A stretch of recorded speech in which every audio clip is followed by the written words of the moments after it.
A woman in a small village somewhere in West Africa, roughly 3,000 years ago, has just given birth. The midwife, the elder women gathered around her, the family waiting outside, all of them are prepared for the moment a baby enters the world. They've done this before. They know what comes next. The cord is cut, the baby cries, the mother exhales that particular relief that only comes after hours of labor, and then something happens that nobody in that room was expecting. Another baby, same womb, same night. Perfectly formed, perfectly alive, looking nearly identical to the first one, arriving into the world like a surprise second act that nobody bought a ticket for. The room goes quiet in a way that is completely different from the silence before. Because this has never happened to anyone in this particular family. Maybe it's happened in the village before, maybe once, maybe twice in living memory, but right now, in this moment, the women in that room are looking at two babies where there was supposed to be one, and nobody quite knows what to say. Is this a blessing? Is it an omen? Has the mother done something to cause this? Or has something been done to her? Is this a sign from the gods? Or a warning from them?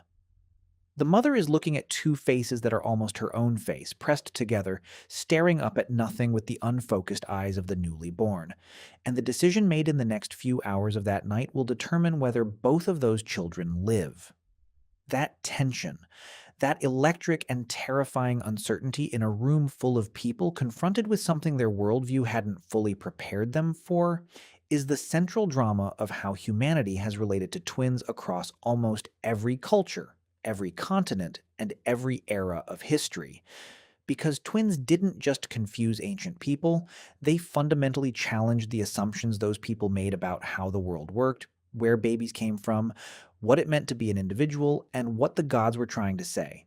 And the answers that different cultures arrived at could not have been more different from each other. To understand why twins provoked such extreme reactions across ancient societies, you first have to understand what ancient people believed about reproduction and identity. In most pre-scientific cultures, the understanding of how babies were made was incomplete in ways that had enormous consequences for how twin births were interpreted.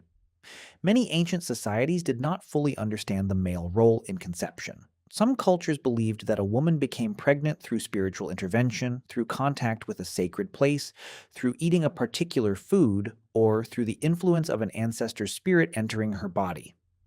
In cultures where the biological mechanics of fertilization were unknown or misunderstood, the arrival of two babies from one pregnancy presented a genuine metaphysical puzzle. If one spirit created one baby, where did the second spirit come from? Was there a second father? Was the woman visited by a god? Was a spirit from the realm of the dead trying to return?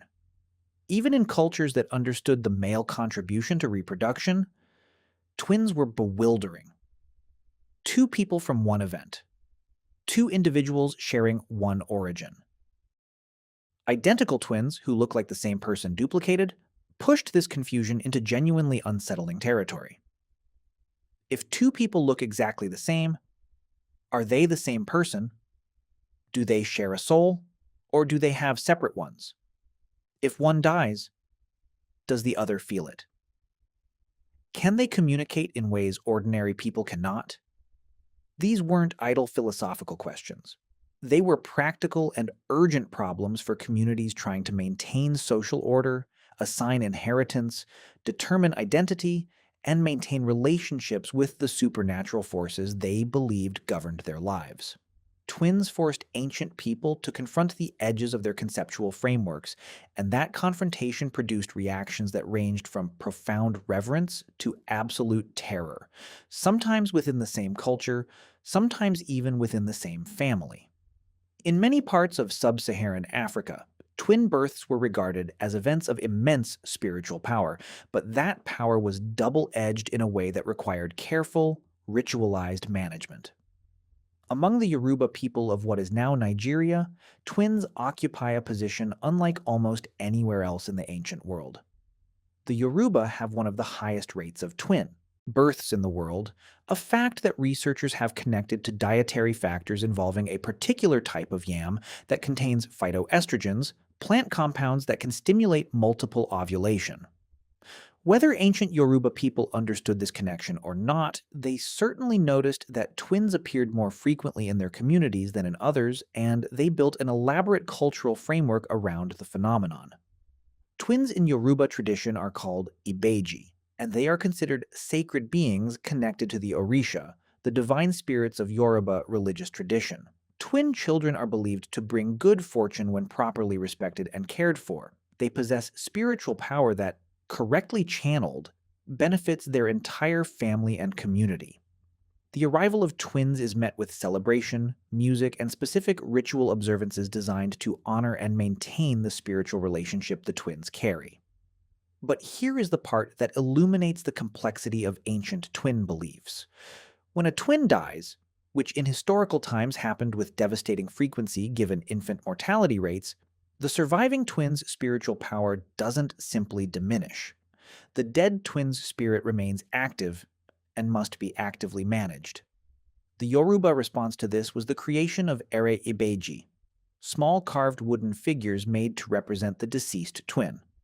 These figures are treated as if they are the living child, fed, bathed, dressed, carried, celebrated on the twin's birthday. The mother performs these rituals for years, sometimes decades, because the dead twin's spirit must be kept content to prevent it from calling its sibling to join it in death.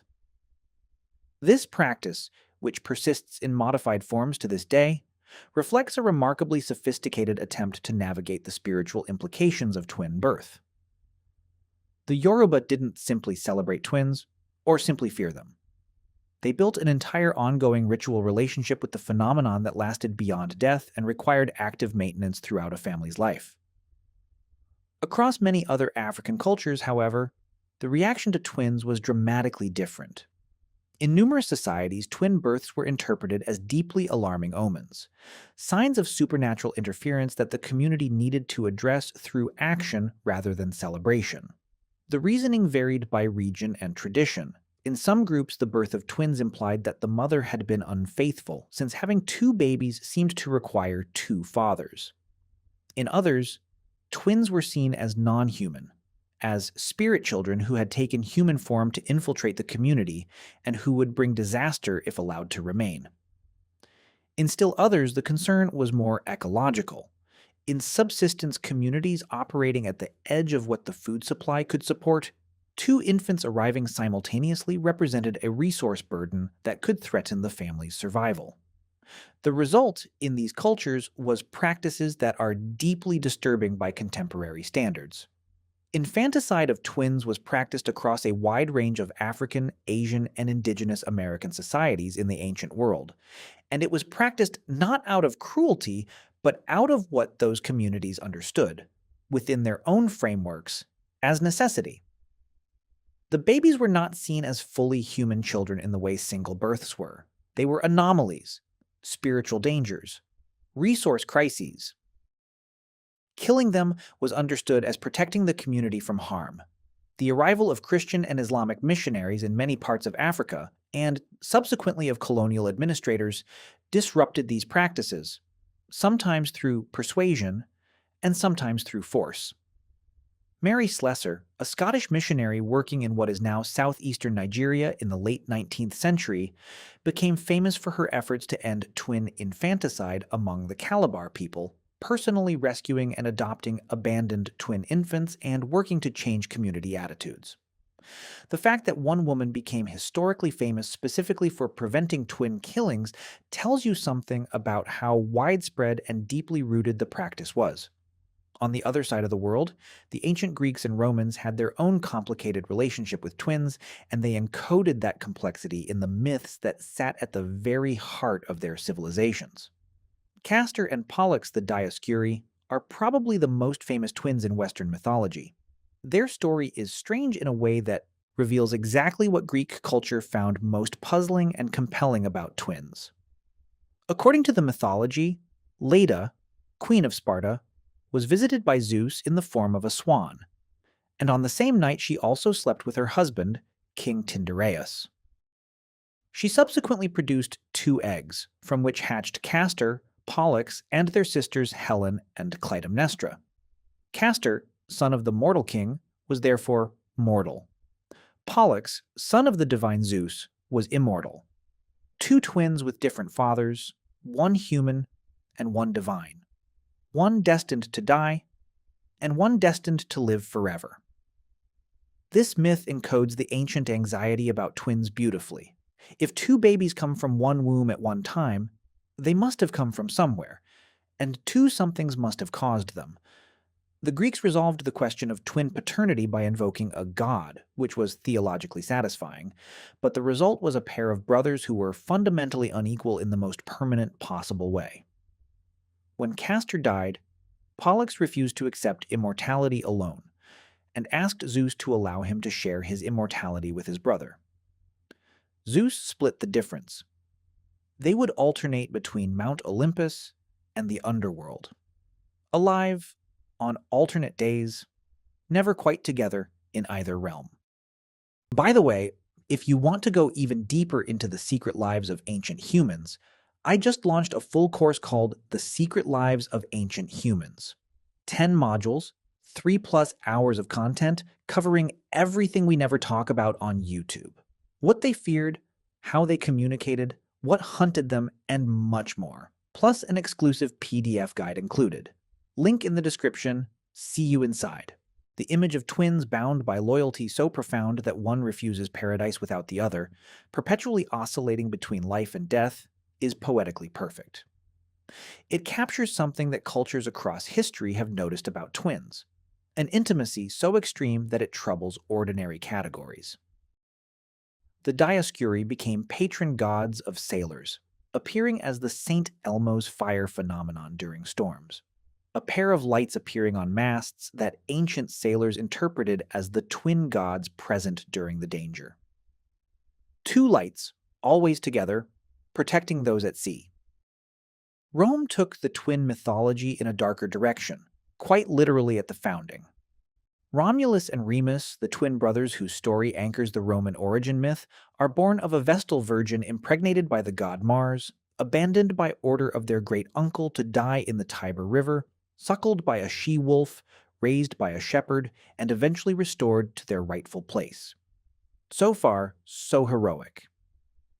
But when the time comes to establish the actual city of Rome, the twins cannot agree on which hill to build it on. Romulus kills Remus. The eternal city is founded on fratricide. This is extraordinary when you think about it as a founding myth. Rome, the civilization that would dominate the Western world for centuries, chose to begin its story with twin brothers, one of whom murders the other. The message embedded in that story could be read several ways. That even the most intimate bond breaks under the pressure of power, that the singular demands the elimination of the double, that a city, like a self, cannot have two centers.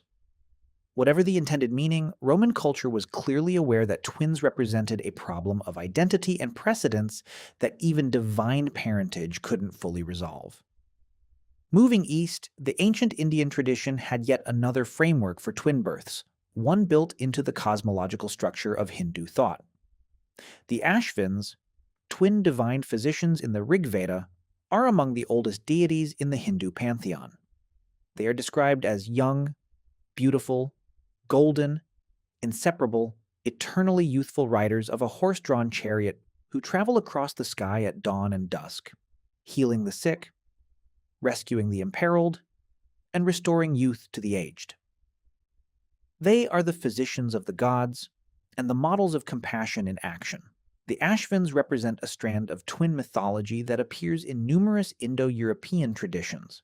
The divine twins as healers and helpers, always paired, always moving, always at the liminal moments of transition between night and day, between life and death, between the earthly and the divine.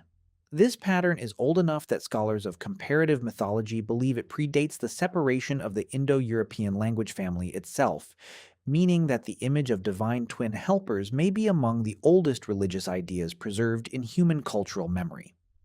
In the practical world of ancient India, however, twin births were often regarded with concern. Various texts from antiquity suggest that twin births required ritual intervention, that the twins' astrological charts needed careful reading to determine which was more auspicious, and that certain ritual purifications were, appropriate for the mother following a twin delivery. The spiritual power of twins was recognized, but so was the potential for that power to be disruptive if not properly managed. In ancient Mesoamerica, twins occupied a position so central to cosmological thinking that they appear in the creation mythology itself. The Popol Vuh, the Mayan creation narrative, features the hero twins, Hunahpu and Xbalanca, as the protagonists of the central mythological drama. These twin brothers journey to Xibalba, the underworld, to face the lords of death and avenge their father. Through trickery, courage, and cooperation, they defeat the lords of Xibalba, resurrect their father, and ascend to become the sun and the moon. The hero twins are not interchangeable. They have distinct personalities and distinct abilities that complement each other. Their power comes precisely from their twinness, the combination of two different beings who share an origin. Separately, neither could accomplish what they achieve together. The myth encodes an understanding of twins as representing complementary duality, the idea that the world itself is structured in pairs and that twins are a living manifestation of that fundamental cosmic structure. This cosmological significance translated into the cultural treatment of actual twin births, which in Mayan society were regarded as auspicious and supernaturally significant, children who entered the world already connected to the mythological framework that explained the cosmos. Twin children were watched carefully, raised with awareness of their special status, and in some interpretations of the archaeological evidence, sometimes offered in ritual contexts as a connection between the human world and the divine one. Medieval Europe inherited the ambivalence of the classical world and filtered it through Christian theology, producing a new set of anxieties about twins that were distinctly its own. Christian theology's emphasis on the individual soul created a fresh puzzle around twins. Each person had one immortal soul. Two people arriving simultaneously from one womb seemed to challenge the neat singularity of that theological picture. This led to debates that sound almost comic from a modern perspective, but were earnest theological concerns in their time. Did twins share a soul? Or did God create two souls simultaneously? Which twin was baptized first mattered enormously, since the firstborn was generally considered to have priority in both spiritual and legal matters.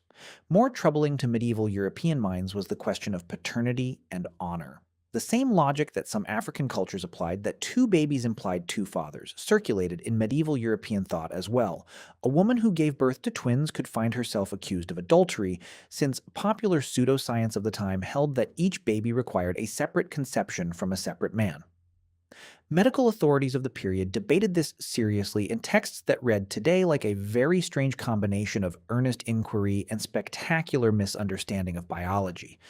The church worked to combat the more extreme twin-related superstitions, but folk beliefs persisted well into the modern period in rural European communities. Twins were considered to have powers that single-born children lacked: the ability to predict weather, to cure certain ailments through touch, to see things others could not.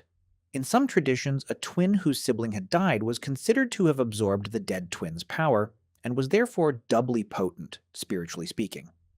The dead twin's share of luck had to go somewhere, and the logic of the folk tradition put it in the survivor.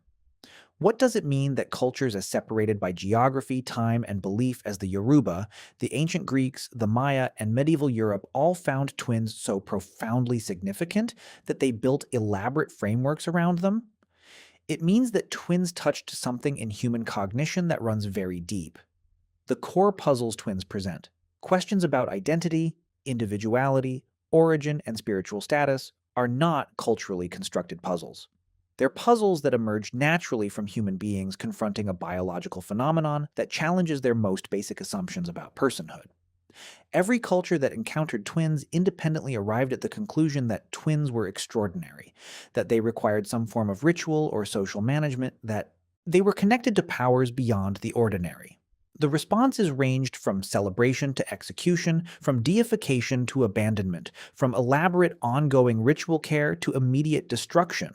But the underlying recognition that twins were different, that they occupied a category that required special handling, appears everywhere. Because at some level, it's true. Two people who share a face, who shared a womb, who arrived in the world together, who, in the case of identical twins, share the same DNA, do represent something that forces a rethinking of what individual identity means. Ancient people noticed this with the conceptual tools they had. They were working with religion, mythology, and accumulated folk knowledge rather than genetics and developmental biology, but they were responding to a real phenomenon. The modern understanding of twins, of zygosity, of how identical twins form from a single fertilized egg that splits, and how fraternal twins develop from two separate eggs fertilized simultaneously, would have answered most of the ancient questions if it had been available. But it wasn't. And so the answers that ancient cultures constructed were the best available maps of genuinely strange territory. Here's the part worth sitting with as a final thought. The woman in that room in West Africa at the beginning of this story, looking at two faces instead of one, was not irrational for feeling the full weight of uncertainty descend on her. She was facing something her culture had given her a framework for, but not a complete answer to. The framework her community provided might have protected her children or endangered them, depending on which community she lived in, which generation she was born into, which elder women happened to be in the room with her that night. Twins today are unremarkable in the clinical sense. Ultrasounds detect them early. Medical staff prepare accordingly. NICU technology has dramatically improved survival rates for premature twins who historically would often not have survived at all. The metaphysical questions have largely been replaced by logistical ones. Double strollers, name confusion, the eternal question of whether identical twins can actually feel what the other feels, which the scientific evidence remains ambiguous about in ways that are quietly satisfying. But the ancient questions weren't wrong to be asked. They were the right questions for people who had only mythology and observation as their tools. And in cultures like the Yoruba, where the ritual framework around twin births created a centuries-old system for honoring, celebrating, and managing the grief of losing a twin child, the answers produced something beautiful. Two faces. One night, a room full of people trying to figure out what it means. That's still happening somewhere in the world right now, in delivery rooms and villages and hospitals, and the wonder of it hasn't entirely gone away, no matter how many textbooks we've written about zygosity and chorionicity and developmental biology. Some things stay strange. Twins are one of them.